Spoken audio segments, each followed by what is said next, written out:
बेटा आज हम अपना नया टॉपिक शुरू करने जा रहे हैं जो कि है फंजाई की ट्रिक्स। और आपने फंजाई को जब पढ़ा होगा तो आप देखते होंगे इसके एग्जाम्पल रियल में थोड़े टफ हैं और हमें अक्सर ही याद नहीं होते हैं। तो हम यहाँ पर इस हेडिंग को डालकर बात को शुरू कर रहे हैं, ट्रिक्स ऑफ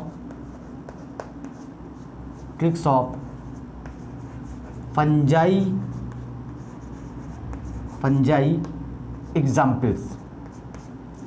तो हम यहाँ पर बात कर लेते हैं कि फंजाई के आपको ग्रुप्स याद होंगे कि कौन कौन से ग्रुप्स फंजाई में होते हैं। तो फंजाई में 4 ग्रुप्स होते हैं। एक तो होता है फाइकोमाइसिटीज, दूसरा होता है कौन सा, दूसरा होता है एस्कोमाइसिटीज, तीसरा होता है बेसिडियोमाइसिटीज और चौथा होता है ड्यूटेरोमाइसिटीज। तो अब इस सीरीज में सबसे पहला हमारे पास जो है कौन सा, फाइकोमाइसिटीज, जो कि सबसे प्रिमिटिव फंजाई है फाइकोमाइसिटीज।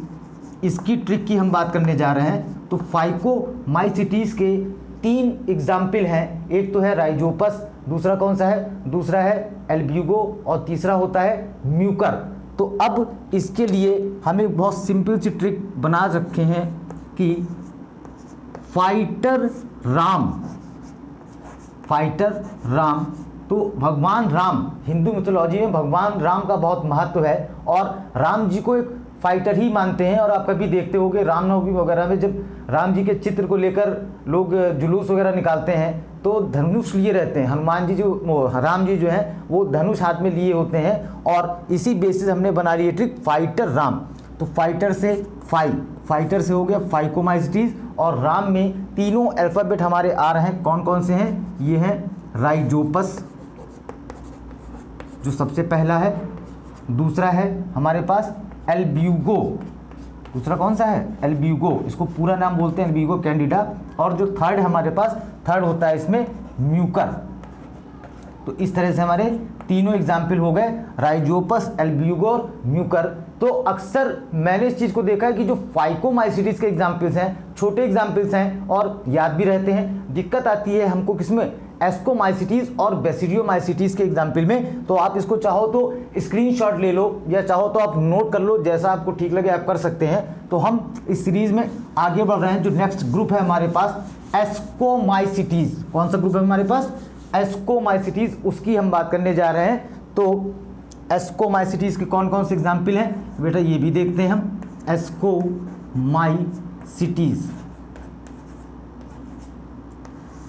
एस्कोमाइसिटीज की ट्रिक है, तेरे को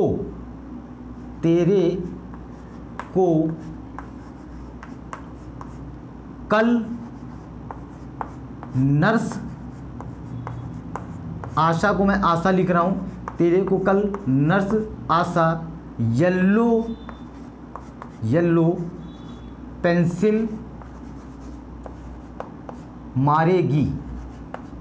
अब मारेगी कि नहीं मारेगी ये तो बात की बात है, लेकिन हमें अपना काम बनाना है, हमें एग्जाम्पल को याद करना है। तेरे को से हो गया ट्रफल्स, तेरे को से हो गया ट्रफल्स।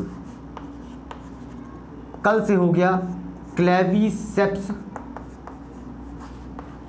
नर से हो गया न्यूरोस्पोरा,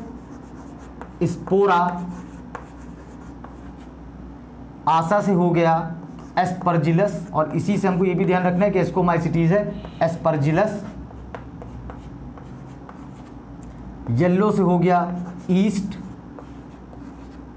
पेंसिल से हो गया पेनिसिलियम और मारेगी से हो गया मॉरल्स। ठीक, तो मॉरल्स जो नई बुक्स आई हैं उनमें आप देखा है कि ट्रफल्स आ गए हैं। पहले बफल्स होते थे जिसको एनसीईआरटी ने चेंज किया और इसको क्या रख दिया, इसको यहाँ पर चेंज करके ट्रफल्स कर दिया है। तो इस तरह से एस्कोमाइसिटीज के जो एग्जाम्पल्स हैं वो हम याद कर लेंगे। और जब हम इनके कैरेक्टर्स या जो भी फीचर्स हैं इनकी बात करेंगे तो वो डिटेल में वीडियो आएंगे, उसको आप देख लेना। तो पहले आप जो दिक्कत वाली चीज़ें हैं, जो एग्जाम्पल्स हैं, उनको आप याद करें। तो अब नेक्स्ट हमारे पास आ रहा है बेसिडियोमाइसिटीज। कौन सा आ रहा है, बेसिडियोमाइसिटीज। तो बेसिडियोमाइसिटीज के लिए ट्रिक आप लिख लो, अगर मुशर्रफ उस्ताद स्मार्ट है स्मार्ट है तो रास्ता पक्का बनेगा। यहाँ पे बात की जा रही है कि अगर मुशर्रफ उस्ताद स्मार्ट है तो रास्ता पक्का बनेगा। अब देखो इसमें कौन कौन से आ रहे हैं बेसिडियोमाइसिटीज़ में। अगर से हो गया यहाँ पर अगेरिकस, मुशर्रफ से हो गया यहाँ पर मशरूम जिसको कि हम खाते हैं मशरूम, उस्ताद से हो गया अस्टिलैगो, स्मार्ट से हो गया स्मट फंजाई, है तो उसे कुछ नहीं यहाँ पर, रास्ता से हो गया रस्ट, पक्का से हो गया यहाँ पर पक्सीनिया, बनेगा से हो गया यहाँ पर ब्रैकेट फंजाई, बनेगा से यहाँ पर है ब्रैकेट फंजाई जिसको पफ बॉल हम बोलते हैं, ब्रैकेट फंजाई। और यहाँ पर बनेगा कि बी से आप ब्रैकेट फंजाई भी याद रखेंगे और बनेगा कि बी से आप ये भी याद रखेंगे कि बेसिडियोमाइसिटीज़ के एग्जाम्पल है। ऐसा ना हो कि एग्जाम्पल तो याद है यही भूल गए कि एस्कोमाइसिटीज़ के, फाइकोमाइसिटीज़ के, कि बेसिडियोमाइसिटीज़ के। अब देखो इनसे आपको एक और दूसरी हेल्प क्या मिल रही है कि जो एगेरिकस है उसी का दूसरा नाम है मशरूम और अस्टिलैगो को ही हम बोलते हैं स्मट फंजाई। और जो लास्ट में तीसरा वाला है रस्ट फंजाई, पक्सीनिया को ही हम रस्ट फंजाई बोलते हैं। और लास्ट में जो ब्रैकेट फंजाई है, ब्रैकेट फंजाई को बुक में दे रखा गया कि इन्हीं को हम कहते हैं पफ बॉल्स। तो देखो सिंपल सी ट्रिक है कि अगर मुशर्रफ उस्ताद स्मार्ट है तो रास्ता पक्का बनेगा। ठीक, इतनी बात हो गई बेसिडियोमाइसिटीज़ की। तो बेटा आप आगे बढ़ते हैं हम चीज़ों में। ये हो गए हमारे बेसिडियोमाइसिटीज़ के एग्जाम्पल। और जो लास्ट है ड्यूटीरोमाइसिटीज़ जिसको फंजाई इम्परफेक्टी भी बोलते हैं, ड्यूटीरोमाइसिटीज़, इसके जो कोई एग्जाम्पल हैं ड्यूटीरोमाइसिटीज़ के, ड्यूटीरोमाइसिटीज़ इसके तीन ही एग्जाम्पल हैं। तो बिल्ली को देखो, किसी ने अगर बिल्ली घर में पाल रखी है तो वो इमोशनल ना हो, वो इस बात पे दुखी ना हो कि सर आप बिल्ली को ऐसा बोल दे रहे हैं। लेकिन बिल्ली को ज़्यादातर घरों में, हमारे घर में तो भाई बहुत होता था कि किचन वगैरह को हमेशा बंद रखा जाता था कि बिल्ली आ जाएगी, घुस जाएगी। और बिल्ली को भी पता नहीं क्या रहता है कि वो दूध पर ही ज़्यादा हमला करती है। ये नहीं कि रोटी सब्जी पर ज़्यादा आक्रमण करे, दूध पर ही ज़्यादा हमला करती है। तो हम उसको बोल रहे हैं धूर्त कैट, बिल्ली को हम बोल रहे हैं धूर्त कैट।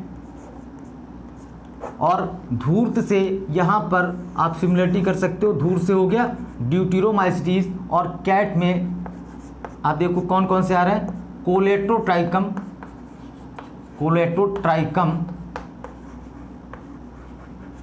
ए से हो गया यहाँ पर अल्टरनेरिया, अल्टरनेरिया। और टी से यहाँ पर हो गया ट्राइकोडर्मा, टी से हो गया यहाँ पर ट्राइकोडर्मा। ठीक, तो इस तरह से क्या हो गया हमारे फंजाई की चारों जो भी ग्रुप्स हैं उनके एग्जाम्पल्स की यहाँ पर बात हो गई। अब बेटा मैं एक बात आपसे ये भी कहना चाहता हूँ कि देखो सबसे अच्छी बात तो हम यही मानते हैं कि अगर जो भी एग्जाम्पल्स हैं आप उनको बार बार बोल के, बार बार इस तरह से करके लिख कर या कैसे भी जैसा आपको सुविधा होती हो आप उनको अगर रट सकते हैं तो सबसे अच्छा रास्ता वही होता है। लेकिन फिर एक समस्या ये भी आती है कभी कभी कि यार बहुत रटा, अब नहीं याद हो रहा है, मिक्स हो जा रहा है कि पफ बॉल से तो पता चला हम बोले दे रहे हैं कि उसमें ड्यूटेरोमाइसिटीज़ में, कोलेटोट्राइकम आ गया तो कह रहे हैं फाइकोमाइसिटीज़ में। तो कभी कभी क्या होता है कि हमें देखो एग्ज़ाम क्वालिफाई करना है और चीज़ें पक्की होनी चाहिए, एकदम श्योर शॉट याद होनी चाहिए। ऑब्जेक्टिव एग्ज़ाम में यही समस्या आती है। तो कहीं अगर आपको ट्रिक से हेल्प मिल सकती है, आपको एग्जाम्पल्स पक्के याद हो सकते हैं, तो मुझे नहीं लगता कोई बहुत बड़ी बुराई है। और हम ये भी नहीं कह रहे कि नहीं हर चीज़ के लिए आप ट्रिक ही बनाओ, आप अपनी खुद भी ट्रिक बना सकते हो, कुछ आपने बनाई भी होंगी आपको सूट करेंगी। तो आपको जहाँ पर लगता है कि हाँ शायद ये हमें अभी तक नहीं याद हो रहा था, कई बार होता है कि बच्चे 1-2 साल तैयारी करते हैं तो वो खुद जान जाते हैं कि इसको चाहे जितना याद कर लो। मैं आपको अभी मॉर्फोलॉजी के भी ट्रिक्स बताऊंगा, लेकिन इस वीडियो में नहीं बता रहा हूँ, नेक्स्ट वीडियो में बताऊंगा कि एग्जाम्पल्स रियल में मिक्स होते हैं, दिक्कत होती है। ठीक है बेटा, तो आज के लिए इतनी बात। एग्जाम्स के लिए आप पढ़ते रहिए, बेस्ट ऑफ लक। आपको अच्छा लगा वो वीडियो तो अपने फ्रेंड्स को बता सकते हैं, जो आपके साथ में हैं उनकी भी हेल्प कर सकते हैं। और अगर नहीं वीडियो का लिंक उनको बता सकते हैं तो कम से कम उनको आप ट्रिक बता दो कि ये लो यार तुम इससे याद कर लो। ठीक है, ठीक, बेस्ट ऑफ लक, पढ़ते रहिए।